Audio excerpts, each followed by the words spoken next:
అప్పట్లో డైరెక్టర్ కూడా వచ్చిండు, 3C సార్ వచ్చిండు. అమ్మ నిన్ను సినిమాలకు కూడా తీసుకుంటా, నువ్వు అవకాశం ఇస్తే అనుష్క సినిమాల నీకు అవకాశం ఇస్తా, నువ్వు మంచి మాకు ఒక బాగా కనువిప్పు కలిగించిన ఒక పాటలే మమ్మల్ని అని చెప్పి ఆయన కూడా మెచ్చుకున్నాడు.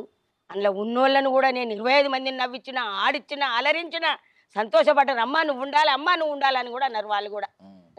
ఇప్పుడు బిగ్ బాస్ హౌస్లో కూడా ఏమంత మంచిగా ఆడతలేరు.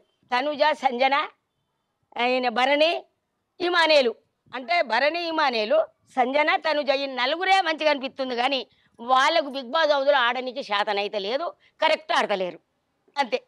ఆ బిగ్ బాస్ హౌజుల్నే ఒక శృంగారం లేదు, అందులో ఒక అందం సందం లేదు. పబ్లిక్ కూడా చీచి అని అంటుంటారు కానీ నవ్వుతలేరు. నేను పోతే ఒక్క ఆట ఆడిద్దాను, ఒక్క ఊపు ఊపుతాను అందులో. చూసారు కదా ఎనర్జీ అండ్ మాటల పుట్ట. మీరు ఏ సబ్జెక్ట్ అయినా మాట్లాడండి, ఆవిడ నుంచి సమాధానాలు వస్తాయి కానీ మనం కౌంటర్ వేయలేమన్నమాట. ఆ రేంజ్ లో మాట్లాడతారు కేతమ్మ.